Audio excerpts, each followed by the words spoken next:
When you see how one's shadow looks from behind, you get an insight into their loneliness. This is the moment where love begins, the moment when you see and feel another person's greatest sorrow. Sim Woo-ju thinks that those words are valid. She believes that love begins with honest empathy. In the opening scene, she and her lifelong friend and co-worker, Jun, are eating together at night. They're the only ones there, and the atmosphere is peaceful. Nonetheless, however, some kind of bad premonitions suddenly hit Woo-ju. Her heart starts pounding, and she gets an unexpected feeling of dread. Her friend only urges her to stop smoking, but she still believes in her superstitions. After a while, she gets a message informing her of her father's passing. It is a message that would change the course of most people's days, but Woo-ju only puts her phone down rapidly. The news touches her for sure, but there is no grief and no pain on her face. They go to another place for a drink. There's a lonely man named Dong-jin sitting in the corner here. He would be one insignificant sight in the broad daylight, when the streets are full, but now his presence is very noticeable. It seems like this man will change something, but in the meantime, Woo-ju offers Jun a ridiculous wager. It's going to rain. The chance of that happening is 10%, so the friend is naturally surprised that she would go for it, but Woo-ju has a reason. If the rain comes tonight against the odds, then the sky will prove that it's as insane as she is. And then her insanity won't be as noticeable anymore. The lonely man in the corner stands up and makes his way over to pay his bill. The woman, however, charges him more than he anticipated. Soon, he realizes that 2 drinks that Woo-ju and her friend had were mistakenly written in his check. The man seems too shy and harmless to stand up for himself when the woman scolds him for not saying anything off the bat. So suddenly, Woo-ju feels an urge to help him out. Her friend takes his side as well. Woo-ju seems really irritated by this woman. So right after the man leaves, Woo-ju and her friend go out into the street too. She watches as the mysterious man walks away, and feels something unordinary domesticating in her stomach. She lives with her older sister, Hae-seong, and younger brother Jae-gu. The next morning she prepares breakfast for them, and wakes them up before she leaves. The sister struggles to wake up, while the brother is already up when she opens the door to his room. When Woo-ju walks out into the street, we see the kind of relationship her younger siblings have. It is the typical merciless rivalry of sisters and brothers. And when their morning teasing routine is done, we see a family photo hanging on the wall, depicting the entire family other than the father. His face is, for some reason, covered up. Then we get back to Dong-jin and see his home. All his stuff and its arrangement speak for the fact that he's a CEO of a company. He gets a message saying that there's been a problem with the Singapore lighting exhibition. Rain starts falling. The sky proves its innocence, just as Woo-ju wished last night, but as it seems, this man definitely would have preferred a clear sky today. Woo-ju, however, walks out of the pharmacy where she works and starts strolling around under her umbrella, reflecting on this wild event. There is nothing as reliable as a foreboding. Animals are fortunate. They can predict an earthquake with precision, but people scarcely have that comfort. And as raindrops fall, she is reminded of one incident from the past. It is of an unfortunate car accident.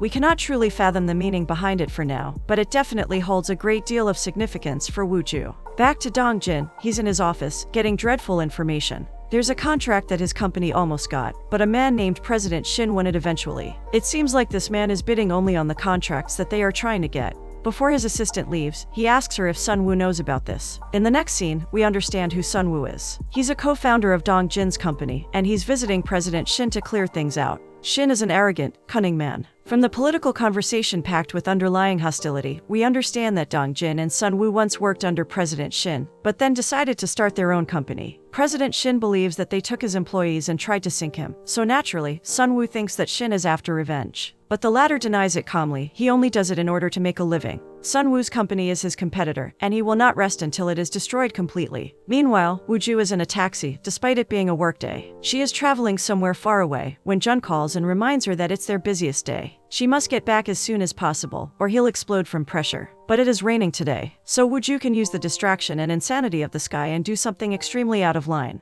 When she gets out, we see a funeral parlor in front of her. She is definitely not dressed according to the occasion. Her every decisive move proves that she's about to cause chaos. She finds her late father and approaches his coffin. Suddenly, she starts talking to a lady named Taeya that we recognize from her daydream. Woo-ju says that revenge is never too late. You can always pull a chair out from under someone. The woman is extremely confused. She cannot even recognize Woo-ju, but the latter takes off her glasses and reminds her of her past. We are too transported back in time and see why Woo-ju's father's face was covered in the family photo. We see Hee-ah looking at the family photo, while Chol-min, the father, packs his things. It is evident that he is having an affair with this woman. When he walks out and embraces her, a pot lands on the floor near them and shatters loudly. They look up and see Chol-min's wife. After a long and tense silence, the two leave the place hastily and run into young Woo-ju. They hesitate to move forward for a moment, and then without saying a word, cross the street. Woo-ju is injured. Her wrist is broken, and her chin is cut.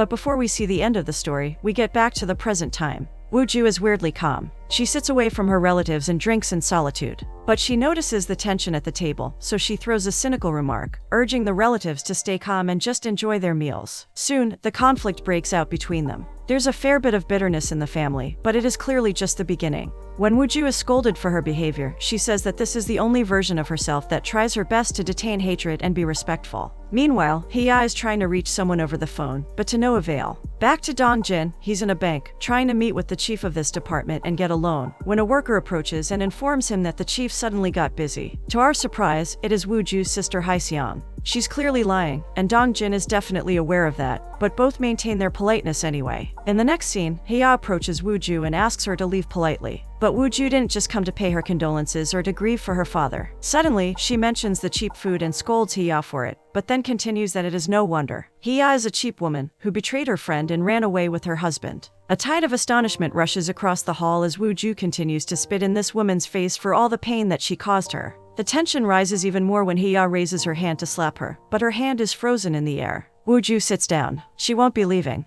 Just as if this occasion is an amusing party to her, she will hang around much more, drink, eat, humiliate her father's soul, and only then will she leave it all behind. Woo-ju acts cold and untouched. Her eyes are forever indifferent and bitter, but when she goes to the bathroom, we see what is really happening behind the mask. She is forcing herself not to cry, because if she does, then she's a loser. Suddenly she overhears a conversation of her relatives, talking about Hee-ah's recent activities. It seems that Woo-ju's father left his house to her just before he passed, and the greedy woman immediately sold it. This is the house in which Woo-ju and her siblings live. So she storms out of the bathroom and demands to hear this story in length. Her aunt is clearly afraid of her, so she tells her to ask Hee-ah and get the full story from her. In the next scene, she is dragged upstairs by Hee-ah to talk about it in private. The latter thought that Woo-ju already knew about the house. Woo-ju is infuriated, yelling that she cannot sell the house. Suddenly, Woo-ju's phone starts ringing. It is Jae-gu, speaking anxiously, saying that some people are demanding him to vacate the house. Woo-ju's anger becomes worse now, but as it turns out, she cannot do anything about it. Hee-ah was legally married to Chol-min, therefore, when the latter passed, his house was inherited by her. The woman knows that she won, and she quits covering up her hatred. To pay Woo-ju back for humiliating her today, she gives her little money to get back to the city by cab. No more will she be nice. They have a week to move out. Later that day, Sun-woo gets a message from Dong-jin while playing golf. It is a photo of his car, followed by a location. He quickly quits playing, and goes to the location as fast as he can. Dong-jin is sitting calmly in his car, waiting. When Sun-woo sits with him, he is questioned about the car. The company is really struggling, and there is definitely no time for him to buy such expensive stuff. Sun-woo, however, says that he bought it a while ago. Finally, Dong-jin decides not to argue. He asks him to try collecting some money, and walks out. Sun-woo follows him, and only now sees where they are. In front of them is a funeral parlor. He thought that Dong-jin acted weirdly lately, but now he is truly convinced that something bad is happening. In the next scene, to our surprise, Dong-jin is honoring Chol-min, while Hee-ah is talking to her deceased husband grievingly. It seems that Dong-jin, her son, is all that she has left now. Meanwhile, defeated, humiliated, and drunk, Woo-ju is leaving the place, wobbling as she goes. She crashes into someone and kneels down slowly to collect her things. She is almost senseless, not taking into account the judging stares coming in her direction. Tears start falling from her eyes, and she realizes her defeat, her loneliness. Suddenly, however, Jun comes into view. He got a hunch that she would be here, and Woo-ju, further moved by his presence, cries her heart out. Feelings of anger and desperation are mashed in her head. And the thing that infuriates her the most is that people will attribute her crying to her father's passing, when in reality that's not why she's crying at all. Later that night, when Dong-jin and Hee-ah sit down together outside the parlor, we understand where the money Hee-ah acquired from the house will go. It is also evident that they have a loveless and distant relationship. Dong-jin always craved support and care from his mother, but would never get it. Now, however, Hee-ah sees that she has a chance to make amends, but her son remains distant and cold. The next morning, Woo-ju starts packing up and preparing to leave.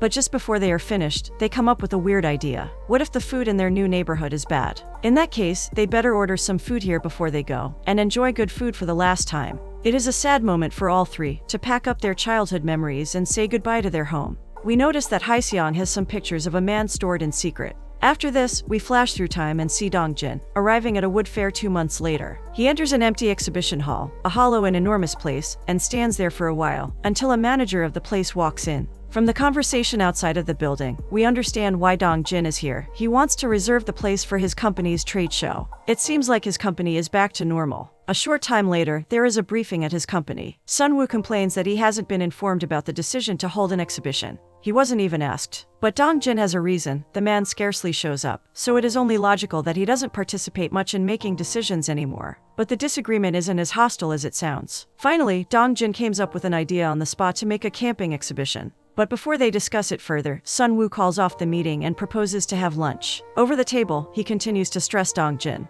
He asks many questions, most importantly, why camping? It seems that Dong Jin used to date a woman named Min Young. They would very frequently go camping, and once they broke up, Dong Jin never camped again. Naturally, his decision to go for a camping exhibition raises some questions, but he doesn't answer them directly. It is just something that he knows. Sun-woo then asks him where the money came from, and Dong Jin answers this question with the same indifference. Since they really needed it, he didn't ask his mother. In the next scene, a stranger sits in front of Hae-seong in the bank and asks her, quite rudely, to serve her. Hae-seong remains polite and acts according to the procedure. The card that she is given clearly is someone else's, so she politely asks this woman whether it belongs to her husband. And this is when this woman becomes truly hostile. She accuses her of stealing her husband and having an affair with him. Soon, she drags her out by her hair and assaults her in front of everybody. Hae-seong doesn't fight back, but once the woman is done, she denies it all. She swears that she didn't know, and even expresses her sympathy towards this woman. Sympathy isn't what she needs, however. She throws down on the floor all the pictures that she found of her husband and Hae-seong, and emphasizes that she doesn't believe a single remark she's giving.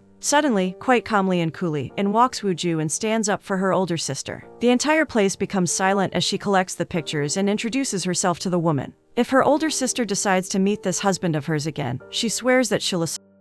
But she knows that Hae-seong truly didn't know that the man was already in a relationship. And the only reason she didn't fight back is that she's too nice. And this woman should listen to Woo-ju's next words closely. There is one big difference between Woo-ju and her older sister. The younger one isn't nearly as nice as the older one. In the next scene, Woo-ju throws those pictures away when Hae-seong tries to revive them. She swears that she just likes herself in those pictures, but it is evident that she's struggling to let it all go. She might still be in shock, so the sisters have an argument. Hae-seong fights back. Her little sister shouldn't yell at her like that, especially when she doesn't even date. She doesn't understand her struggle, but Woo-ju doesn't back down. Hae-seong at least should go for decent men, rather than the scum like the last one. A short time later, she gets some groceries and goes to her new workplace. Suddenly, when she fails to get her things into the elevator on time, we see Sun-woo and Dong Jin. They help her with her stuff and get into the elevator with her. Now we understand where she started working. She is now with her two bosses in the elevator, but she surely doesn't act like it. When Sun-woo asks her if she knows Dong Jin, she addresses him quite casually, and almost in a joking manner. In the next scene, when the two men shut the door of their office, Sun-woo asks about her. It seems like Woo-ju has started working there as a part-time office assistant.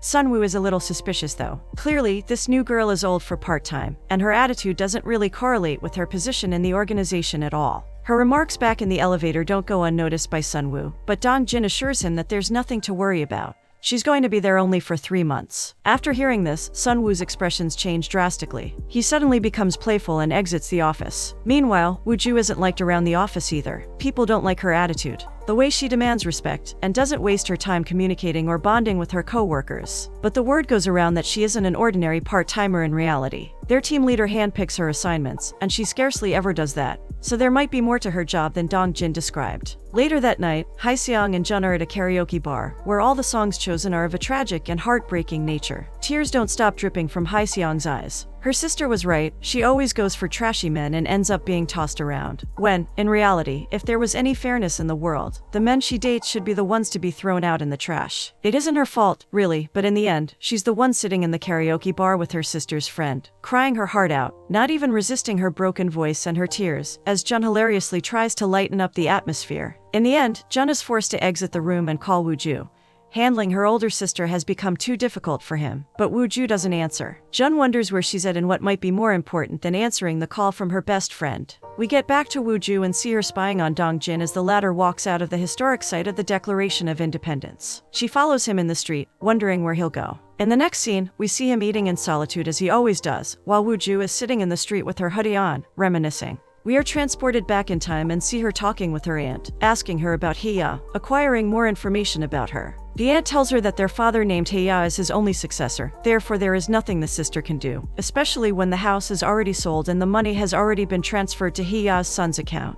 She is a terrible woman, but the love that she has for her son is the only thing that's honorable about her. The aunt also remarks that she doesn't understand her brother at all. And now we learn that before her father's passing, Woo-ju spent all her money on her mother's treatment, which didn't work. The house was all that she had, and her own father proved to be the one to steal it away from her in the end. It is a bitter thing to realize, and too much to digest at once, so Woo-ju walks away. But the aunt runs after her and gives her Dong-jin's business card. When he arrived at the funeral, she made sure to get it. So, now we understand how and why Woo-ju started to work at his company. She is after revenge. Like mother, like son, Dong-jin is definitely as cunning as his mother. Otherwise, he would have cared about the origins of the money. And so, as she follows him on the street, Jun is still with Hai-seong, now remembering the time when some mean bullies from the school took away her shoes. Woo-ju chased them down, and after several days finally got back her sister's shoes. The bullies were known for cruelty, but Woo-ju proved to be much tougher than them. And she did it for her sister. She is one diligent psycho. And so, if you are arrogant enough to take something from her, then you should always be aware of your back, and loosening up should be a mere distant, comforting memory for you, since she will be restless to the point of addiction. This is why she is now sneaking into Dong-jin's apartment building and going through the mail anxiously to find where his apartment is. She needs to have the upper hand, and the next stage of her plan will be carried out successfully. But suddenly she hears a voice coming from behind her. 2701, says the voice. It is Dong-jin, calmly making his way toward Woo-ju, saying that if she is looking for his apartment, it is number 2701. She turns around, the tension reaches its peak, and the episode ends.